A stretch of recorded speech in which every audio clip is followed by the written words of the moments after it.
Memory, there are three types of memory. huh? One is oral, another is literate, another is digital. Nowadays, a new kind of digital memory is there. But इसके पहले हम एक चीज़ ये समझें कि memory से ही related हमारे देश का जो मनोविज्ञान है, साइंस को विज्ञान भारत में कहते हैं कि ये विशिष्ट ज्ञान है, मतलब स्पेशलाइज्ड इसका सब्जेक्ट है। तो भारतीय मनोविज्ञान, दो मनोवैज्ञानिक मुझे याद आते हैं, एक आशीष नंदी और सुधीर कक्कर। बट सुधीर कक्कर को जब मैं पढ़ता हूँ तो देखता हूँ कि इलेक्ट्रा और इडिपस कॉम्प्लेक्स ने उनको छोड़ा नहीं है, उनको आक्रांत करके रखा है। यद्यपि वो मानते हैं कि भारतीय जो मनोचिकित्सा, जो उन्होंने साइकोएनालिसिस की प्रैक्टिस की, तो उन्होंने देखा कि जो भारतीय मन है, जो मन की जो मिट्टी है, भारतीय मन की जो मिट्टी है, उसकी जो संरचना है, उसकी संरचना तो यहाँ के धर्म से, फोक से, लोक से, जादू से, टोने से, देवी से, देवता से, पीपल से, पूजा से, पत्थर से, इससे बने हैं ये तत्व। इन तत्वों को समझने में जो अब मन की ऐसी संरचना हो रही है, और अस्पष्टतः ये जो उनको ये ऐसे जो पेशेंट टकरा रहे हैं, वो जाहिर है कि वो जो रोगी होंगे वो सेकेंड जनरेशन लिटरेट नहीं होंगे। इधर दे आर फर्स्ट, वो पहले जनरेशन लिटरेट होंगे। सेकेंड जनरेशन लिटरेट का मनस दूसरे तरह से संरचित होता है, उसमें ये सब तक तो नहीं आते। उसको पता है ये सुपरस्टिशन है, वो 7वीं क्लास से ही NCERT की किताब पढ़ता है और जिसमें जानता है कि ये देश कितना पिछड़ा हुआ है, तो वो तो उसकी अपनी उसका अपना जेनोसेंट्रिक टेंडेंसी से और जेनोसेंट्रिक कॉम्प्लेक्स से सेकेंड जनरेशन सफ़र करता है, और थर्ड जनरेशन डिजिटल की तरह हो जाता है। तो खैर, मेन मुख्य ये बात है कि इडिपस और इलेक्ट्रा छूटती नहीं है। ये पूरा कथा है यूनान की पूरा कथा के दो ये पात्र हैं, इलेक्ट्रा और इडिपस। इलेक्ट्रा जो है वो अपने बाप को मार के, अपनी माँ को मार के बाप से शादी करती है, और जो इडिपस है वो अपनी बाप को मार के, अपनी माँ को, इडिपस है वो अपने बाप को मार के माँ से शादी करता है। इलेक्ट्रा अपनी माँ को मार के बाप से शादी करती है। ये अब इस पूरा कथा से वो जो फ्राइडियन साइकोएनालिसिस होता है और उनके अगेंस्ट भी जो एंटीथेसिस होता है और फिर जो सिंथेसिस होता है, उसको वो सब कुछ अप्रोप्रिएट वही करता है। उसमें कोई क्वालिटेटिव डिफरेंस नहीं आता है अभी तक की, क्योंकि जितने भी उस लिटरेरी ट्रेडिशन में, फ्राइडियन लिटरेरी ट्रेडिशन में जो भी आते हैं, वो पुराने को अप्रोप्रिएट करते हैं, और वो अप्रोप्रिएट करते हैं तो वो खुद ही चेंज कर देता है। वो उसकी भूत से, इलेक्ट्रा और इडिपस की भूत से निकलता नहीं है। ये अतीत के प्रेत खाए जाते हैं फ्राइड के यहाँ। अब इसके बाद अगर हम देखें तो आशीष नंदी के कार्यों में और उनके जैसे इंटीमेट एनिमी जो है, खैर उनके यहाँ एक बंगाल के तंत्र की वजह से या काली की वजह से या बंगाली मानस होने की वजह से उनके यहाँ वो उतने इडिपस और इलेक्ट्रा से इतने भयाक्रांत नहीं है। फोक की बात, लोक की बात और ओरेलिटी और लिटिल ट्रेडिशन, इन सब की वकालत वो करते हैं, और गांधी से भी अपने आप को खुद को जोड़ते हैं, जो एक बड़ी बात है। लेकिन एज ए लिटरेट पर्सन ही, और ये तो भाई अब किसी लिटरेट से अपेक्षा ही कितनी की जा सकती है, इतनी ही की जा सकती है। तो उस लिटरेट अपने उस पर्टिकुलर वे में, एक अपने अंदाज में वो अप्रोप्रिएट करते हैं पूरी चीज़ों को। लेकिन इलेक्ट्रा, खुदा का शुक्र है कि वो इलेक्ट्रा और इडिपस इतने भयाक्रांत नहीं है जितने भाई कक्कर साहब हैं। और एक बार कहते भी हैं नंदी साहब कि जब उनका जनरेशन जाएगा और नया जनरेशन यानी सेकेंड जनरेशन आएगा, हाँ, तो याद करेगा कितना बड़ा काम किया था सुधीर कक्कर ने। तो किया काम क्या है सुधीर कक्कड़ ने? सुधीर कक्कड़ उन लोगों के मनोवैज्ञानिक हैं, और फ्रॉइड भी उन लोगों का मनोवैज्ञानिक है जो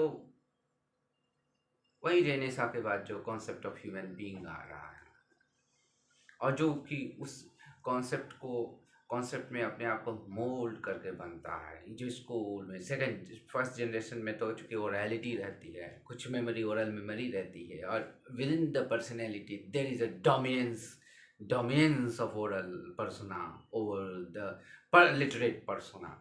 सो तो फर्स्ट जनरेशन ऑफ जो लिटरेट होते हैं, जैसे उसमें poet, philosopher, creative persons like Jaishankar Prasad, like Tagore, Keats, Shelley, इस तरह के लोगों में पर्सोना ऐसी ही दिखती है मुझे।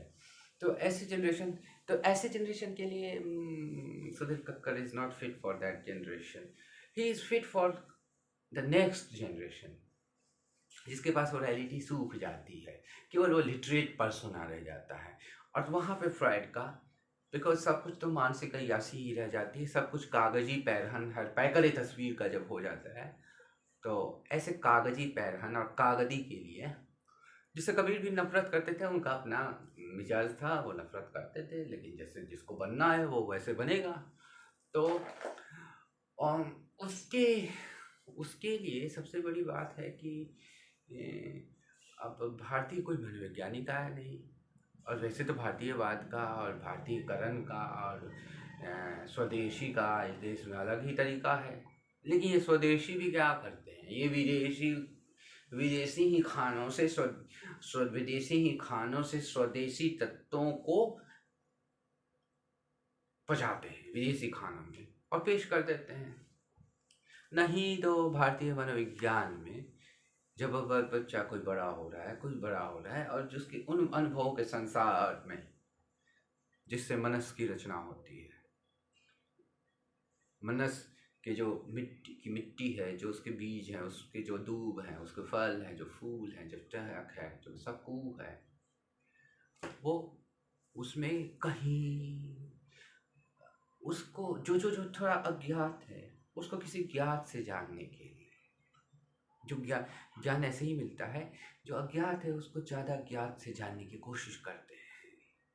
तो यहाँ भारतीय परंपरा में तो भारतीय पुराकथा में तो इलेक्ट्रिडिपस है नहीं, शिव हैं, गणेश हैं। पुराकथा में, लोक कथा में, बोली में शिव हैं, गणेश हैं, राम हैं, सीता है,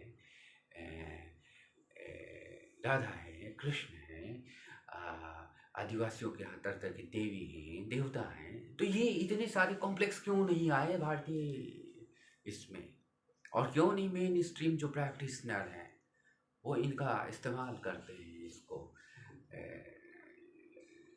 खैर इस्तेमाल क्या करेंगे, कोई रोगी है ही नहीं, जो इस्तेमाल करने की ज़रूरत ही नहीं है, और देयर इज़ नो पेशेंट। सो और जो लिटरेट हो गए वो पेशेंट हो गए, तो उनके इलाज की ज़रूरत भी नहीं है। खैर छोड़िए यहाँ पे। तो मेमोरी 3 तरह की होती है, और लेकिन अब ये भारतीय जो ओरल मेमोरी थी वो दूसरे तरह की थी। ये सामूहिक oral memory, collective oral memory, collective unconscious oral memory, हाँ, और कलेक्टिव कॉन्शियस मेमोरी कई बहुत ज़्यादा डिफरेंस नहीं है। ये जो हमारे पुराण हैं, जो रामायण है, जो महाभारत है, जो चले आ रहे हैं अलग अलग बोलियों में, अलग अलग कहानियाँ जो चली आ रही हैं, वो वही तो कलेक्टिव अनकॉन्शियस को बनाती हैं। जब कहते हैं कॉन्शियस होते हैं, फिर खो जाती हैं स्मृति के क्षितिज पे, खो जाती है, लेकिन गायब नहीं होती है, फिर आ जाती है। तो ऐसे कॉम्प्लेक्स, ऐसे शिव, राम, गणेश, हनुमान, इनसे क्यों नहीं समझने की कोशिश की गई भारतीय मानस को? राम से क्यों नहीं, अवध से क्यों नहीं, धरा को अवध से क्यों नहीं समझने की कोशिश की? ये एक बहुत बड़ी कमी है। और फिर से मैं आता हूँ कि ये जो ओरल मेमोरी जो होता है, थोड़ा बोल दूँ, ओरल मेमोरी जो होता है वो लाइट होता है, जो लिटरेट मेमोरी होता है वो हैवी होता है, और जो डिजिटल मेमोरी होता है वो फ्रेजाइल होता है। ओरल मेमोरी ओरेचर से होता है, लिटरेचर से होता है। डिजिटल तो सब देखी है, इंटरनेट और मोबाइल पे जो होता है वो डिजिटल होता है। तो अब ये है कि ओरल मेमोरी लाइट होती है, जैसे आप उसकी क्या खासियत है, वो उसमें जनरेशनल डेप्थ होता वो जिंदा और जावेद होती है वो, और रहती है, नहीं भी रहती है, लेकिन रहती भी है। ओरल मेमोरी बहुत हल्की फुल्की सी होती है वो मेमोरी, जिसको ओरल मेमोरी कहते हैं। इसी ओरल मेमोरी से, और ये कलेक्टिव भी होती है, हर फैमिली की अलग अलग होती है। जीनियोलॉजिकल मेमोरी होती है। हाँ, इतिहास, कुल का इतिहास होता है, जाति का पुराण, जाति की कहानी होती है, कही होती है, लिखी नहीं होती है, सुनी होती है, कंठ में कहीं छुपी होती है, कभी जबां पे आती है, कभी नहीं आती है। और यही मेमोरी बताती है कैसे खाना बनाते हैं, कैसे साग अच्छे से बनाते हैं, कैसे कैसे उसकी जिमीकंद की का चोखा कैसे बनाते हैं। और एक जनरेशन दूसरे जनरेशन से सीखता है, नया होता है, बच्चा है, बढ़ता है, हल्के फुल्के में जीता है और ज़िंदगी को संवार लेता है। दूसरी होती है लिटरेट मेमोरी, जो हैवी वो मेमोरी होती है, जो पुस्तकस्थ होती है, मस्तिष्क में रहने वाली होती है। ये मेमोरी इसी से ये डिसिप्लिनरी डिवीजन, यही डिफ्रेंसिएशन होता है इसमें। डिसिप्लिनरी डिफ्रेंशिएटेड मेमोरी होती है ये लिटरेट मेमोरी। इसका मास्टर अरिस्टोटल है। एनालिटिकल मेमोरी है ये। हाँ, तो मेमोरी को बहुत इस पर एफर्ट करना पड़ता है, पुस्तकों में खोए रहना पड़ता है, वो गर्दभ बनना पड़ता है, जैसे दुर्वासा बने थे वैसी मेमोरी आ जाती है। फिर महादेव ही इसका उपचार कर पाते हैं कि नहीं कर पाते, वो महादेव जाने। तो ये जो होती है लिटरेट मेमोरी होती है, हैवी होती है, ये राइट होती है, रॉन्ग होती है, और ये इनफाइनाइट टाइप की हो सकती है। हाँ, अनंत तरह की हो सकती है। इसलिए इसका कहीं ना ओर है ना छोर है, और ये ना इसका कोई अर्थ है। ये मेमोरी अनर्थकारी होती है जो लिटरेट मेमोरी होती है। इसलिए बुद्ध को राइट मेमोरी की बात करनी पड़ी। पढ़ लिख के यही हुआ उनका हाल बेचारे का। और एक और ये तो इस मेमोरी में हम पुस्तक से ही, किताब से ही सीख जाते हैं कि कैसे खाना बनाना चाहिए, कैसे गीत गाना चाहिए, क्या होना चाहिए। और उसके बाद डिजिटल मेमोरी आती है। अब इसमें मैक्लुहान कहता है कि विलेज फिर से, ट्राइब फिर से इसमें जिंदा हो जावेद हो जाता है। कुछ नहीं, झूठ माया। हाँ, ये झूठी काया में ये कोई प्रेत घुस जाता है, जैसे ये कागजी काया में प्रेत जब घुस जाता है तो वो डिजिटल हो जाता है, ऐसा मुझे लगता है। ये कागजी काया में प्रेत कोई घुस जाए और वैसे ये डिजिटल होता है। तो डिजिटल मेमोरी फ्रेजाइल होती है। हाँ, तो ये 3 मेमोरी हुई, एक ओरल मेमोरी, दूसरी लिटरेट मेमोरी जो लिटरेचर से, ओरल ओरेचर से, और डिजिटली इंटरनेट और मोबाइल से। ये 3 तरह की मेमोरी होती है। अब सबसे बड़ी बात है कि लिटरेट जो मेमोरी होती है पेट्रिसाइडल का इसमें टेंडेंसी है। ये जन्मती तो है बोली से, संस्कृति से, लेकिन ये उसको जानने के लिए will to know, will to appropriate. हाँ, will to know is will to appropriate. जैसे ये जिसको जानने चलती है उसको ही निगल जाती है, उसी को पचा जाती है, उसी को मार खा जाती है। ऐसे तो हमने देखा नहीं है कि छोटी मछली किसी बड़ी मछली को खा जाए, लेकिन ये छोटी ऐसी सी मछली है जो खा के बड़ी मछली को खाती है, यानी जैसे जन्म देती है उसी को मार देती है। और यहाँ पे लगता है कि कोई भाई यहाँ पे कोई इडिपस कॉम्प्लेक्स है, पेट्रिसाइडल इडिपस कॉम्प्लेक्स यहाँ पे दिखता है। और चूँकि रियलिटी इज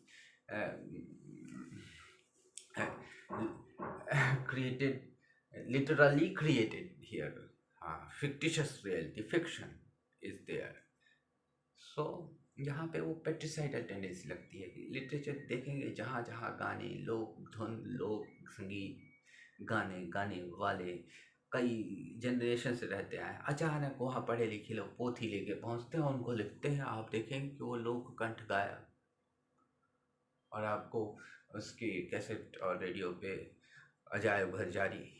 ये है हाल, ये है। तो अब अगर ह्यूमन ब्रेन को देखें तो न्यूरो साइंटिस्ट कहते हैं कि ह्यूमन ब्रेन का जो डेवलपमेंट हुआ है, और जानवरों के ब्रेन को देखें तो ऐसा नहीं है कि ओल्डर सिस्टम को ऑफ करके न्यू सिस्टम ऑन किया जाता है। जो ऐसा नहीं कि मनुष्य का जो ब्रेन है, जो एनिमल का ब्रेन है, उसको ऑफ कर दिया गया और नया ब्रेन नहीं, उसमें कुछ एडिशन है तो ह्यूमन ब्रेन बना है। सेंसेस हैं उनके पास, हमारे पास भी। पौधे हैं उनके पास भी हैं। पौधे से थोड़ा एडिशन हुआ, एनिमल बीइंग बना, चिड़िए बने, जानवर बने, उसमें और एडिशन आया, ह्यूमन बीइंग बना। ऐसा नहीं कि पुराने सिस्टम को ऑफ करके एक नया सिस्टम में इंस्टॉल कर दिया गया या पुराने सिस्टम को डिस्प्लेस कर दिया गया। लेकिन यहाँ लिटरेचर के साथ ऐसा है, ये मैं बायोलॉजी से एनालॉजी इसलिए ले रहा हूँ कि थोड़ा समझने में सहायता मिले। तो यहाँ पे ऐसा होता है ना कि लिटरेचर डिस्प्लेस नहीं करता, एप्रोप्रिएट और डिस्ट्रॉय करता है। हाँ, उसको अपने भीतर पचाता है और उसको नष्ट कर देता है जिससे बनता है। ओम नमः शिवाय। तो ऐसा होता है लिटरेचर के साथ। और लिटरेचर की ही जुड़वा बहन ये डिजिटल है, ये भी, इसका भी यही कार्य है। तो ये जो दोनों याददाश्त हैं, ये याददाश्त हैं ही नहीं, याद तो वो है जो वाचिक परंपरा में किसी नदी की तरह अचानक रात में आती है और घर के दर को छू जाती है। सुबह उठते हैं, सुबह की रोशनी के साथ तो देखते हैं वो दूर क्षितिज पे नजर आती है।